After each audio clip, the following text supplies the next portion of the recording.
ಇಲ್ಲಪ್ಪ ಇವರು ಸರ್ಕಾರ ರಚನೆ ಮಾಡ್ತಾರೆ ಅಂತ ಹೇಳಿದ್ದು. ಈಗ ನೋಡಿ, ಟಿವಿಗೆ ಸರ್ಕಾರ ರಚನೆಗೆ ತನ್ನ ಹಕ್ಕನ್ನು ಮಂಡಿಸ್ತಾ ಇದೆ. ರಾಜಭವನಕ್ಕೆ, ಲೋಕಭವನಕ್ಕೆ ತೆರಳಿ ಹಕ್ಕು ಮಂಡಿಸ್ತಾರೆ.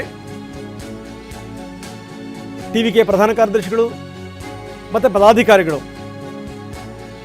ಇನ್ನು ಕಾರ್ಯಕಾರಿ ಸಮಿತಿ ಸದಸ್ಯ ಸಫೀವುಲ್ಲಾ ತಂಡದಿಂದ ಈಗಾಗಲೇ ಪತ್ರ ಸಲ್ಲಿಕೆ ಆಗಿದೆಯಂತೆ.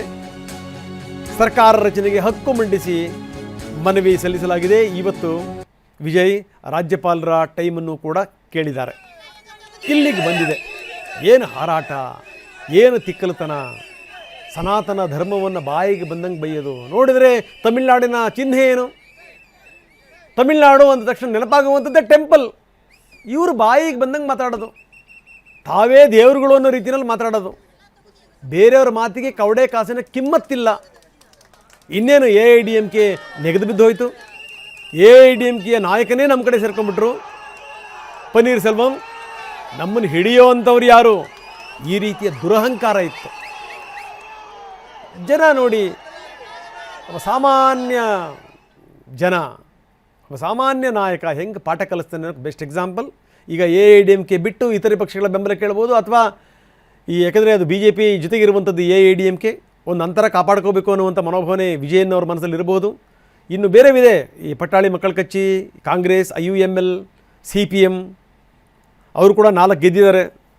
ಕಮ್ಯುನಿಸ್ಟ್ ಪಾರ್ಟಿಯವರು, ದ್ರಾವಿಡ ಕಳಗಂ, ಇದರೆಲ್ಲರದರ ಬೆಂಬಲವನ್ನು ಕೇಳಬಹುದು. ವಿದುತಲೆ, ಚಿರುತೈಗಲ್ ಕಚ್ಚಿ, CPI, DMDK ಇವರಿಗೆ ಬೆಂಬಲ ಕೊಡಬಹುದು. ಈ ಸಣ್ಣ ಪಕ್ಷಗಳ ಬೆಂಬಲ ಇದ್ದರೆ 118 ಸ್ಥಾನ ಅಂದರೆ ಮ್ಯಾಜಿಕ್ ನಂಬರ್ ಏನಿದೆಯಲ್ಲ, ಮ್ಯಾಜಿಕ್ ನಂಬರನ್ನು ಮುಟ್ಟಬಹುದು. ಇದು ನೋಡಿ, ಏನೇ ಕೊಟ್ಟರೂ ಕೂಡ, ಅತ್ಯಂತ ದೊಡ್ಡ ಪಕ್ಷವಾಗಿ ಹೊರಹೊಮ್ಮಿದರೂ ಕೂಡ 108ಕ್ಕೆ ನಿಲ್ಲಿಸಿದಾನೆ ಮತದಾರ.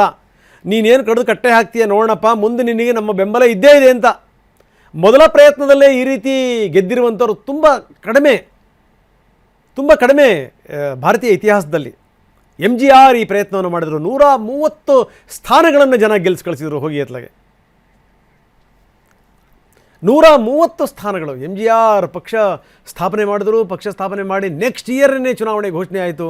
130 ಸ್ಥಾನಗಳನ್ನು ಗೆಲ್ಲಿಸ್ಕೊಟ್ರು. ಅದೊಂದು ಕಡೆಗೆ. ಇನ್ನು NTR ಕೂಡ ಇದೇ ಪ್ರಯತ್ನ ಮಾಡಿದ್ರು. NTRಗೂ ಕೂಡ ಜನ ಬೆಂಬಲ ಸಿಕ್ತು. ಜೊತೆಗೇನು ಅಂದರೆ, ಕಡಿಮೆ ಅವಧಿನಲ್ಲಿ ಪಾರ್ಟಿ ಕಟ್ಟಿ ಯಶಸ್ಸು ಕಂಡಂಥವರು ಆಮ್ ಆದ್ಮಿ ಪಾರ್ಟಿಯವರು, ಅವ್ರನ್ನ ಜ್ಞಾಪಿಸ್ಕೊಳ್ಳೇಬೇಕು.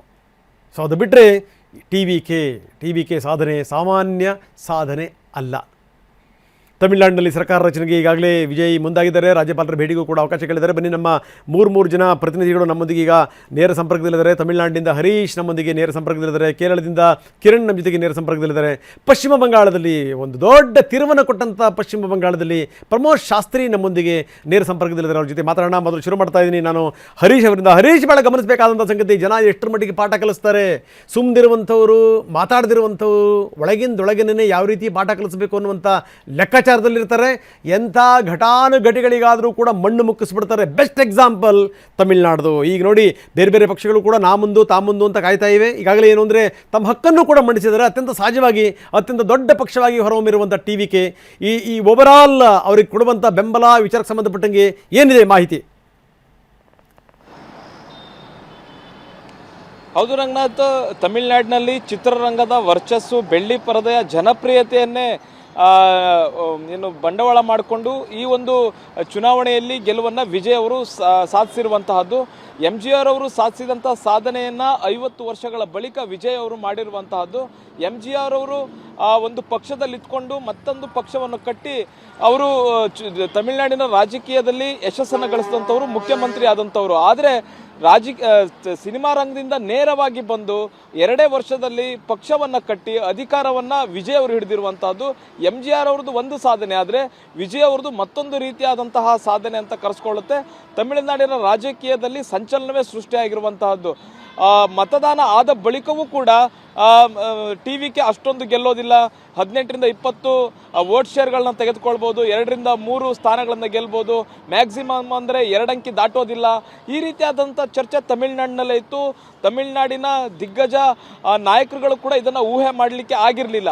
ಆದರೆ ಫಲಿತಾಂಶ ಮಾತ್ರ ವಿಜಯ್ ಅವರ ಪರವಾಗಿರುವಂತಹದ್ದು. ವಿಜಯ್ ಅವರಿಗೆ ಸಂಪೂರ್ಣ ಬಹುಮತ ಬಂದಿಲ್ಲ. ವಿಜಯ್ ಅವರ ಪಕ್ಷಕ್ಕೆ ಕೇವಲ 108 ಸ್ಥಾನಗಳು ಸಿಕ್ಕಿರುವಂತಹದ್ದು. 118 ಸ್ಥಾನಗಳು ಬೇಕು ಸರ್ಕಾರ ರಚನೆ ಮಾಡೋದಕ್ಕೆ.